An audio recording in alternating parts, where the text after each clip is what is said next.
Most men who save gold never become rich. They guard it, they protect it, and then they wait. But gold that sits still is like a seed that never touches soil. There is a secret the wealthy know, a secret that separates those who keep gold from those who multiply it. Today, you will learn what Rodan discovered in the streets of Babylon. In the last chapter, Rodan stood before Mathon, the gold lender. He had learned the hard lesson. Rodan left Mathon's chamber wiser. His 50 pieces of gold remained safe in his purse, but soon he would face a new question.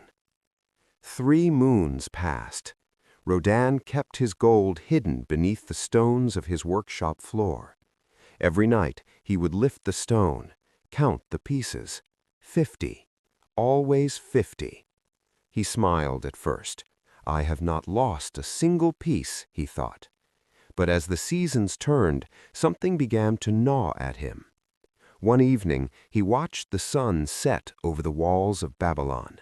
He saw a merchant pass by. The man's donkeys were heavy with rugs and oils. His servants walked behind, carrying jars of wine.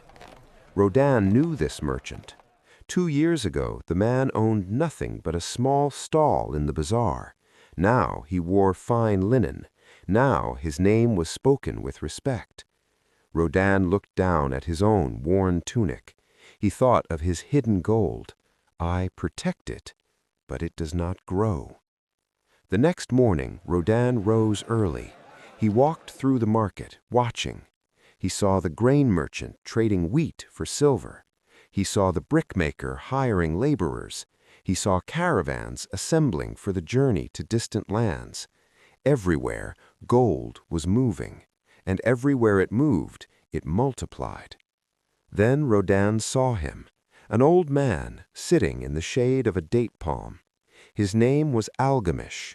He was known throughout Babylon as a man of great wealth.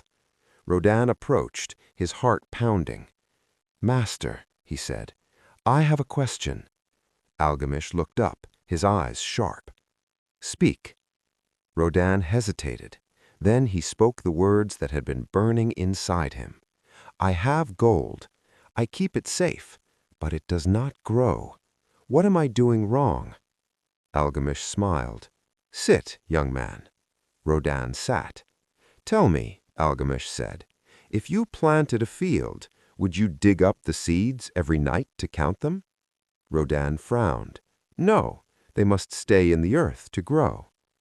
"And if you bought a young camel, would you lock it in a cage and never let it work?" "No," Rodan said, "I would use it to carry goods, to earn." Algamish leaned forward. "Then why do you treat your gold like a prisoner?" The question struck Rodan like a hammer. "Gold," Algamish continued, "is not meant to sit in the dark. It is meant to labor." "How does gold labor?" Rodan asked. Algamish pointed to a merchant across the square. "See that man? He weaves baskets. Each week he borrows 10 pieces of silver from me. He buys reeds, he makes baskets, he sells them in the market. At the end of the week, he returns my 10 pieces and gives me 1 more. Rodan's eyes widened. "You earn silver without weaving baskets?" "Yes, my gold works for me. While I walk these streets, my gold is out there laboring." Algamish stood. "But," he warned, "gold must be sent to work wisely. Not every man can multiply it. You must lend only to those who know how to use it. You must choose trades you understand. You must be patient." He placed a hand on Rodan's shoulder. "A farmer does not plant wheat and demand bread the next morning.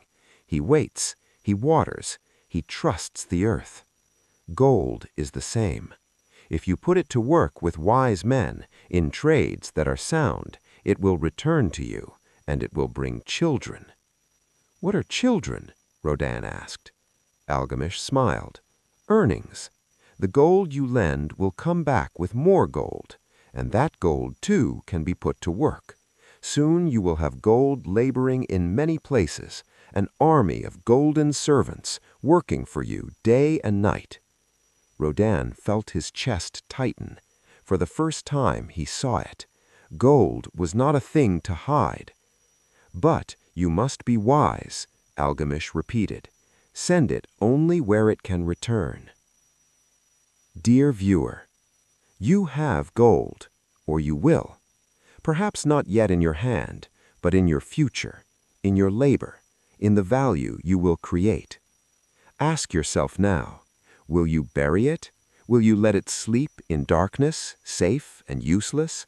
Or will you learn to make it rise before dawn, to travel where you cannot, to return with its own harvest? There is risk, but Rodan learned something that day. The greatest risk is not loss.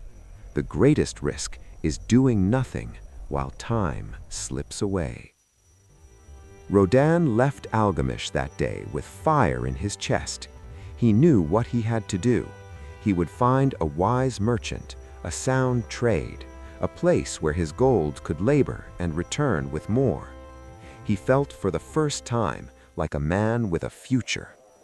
But there was something Algamish had not told him, something Rodan would soon discover on his own.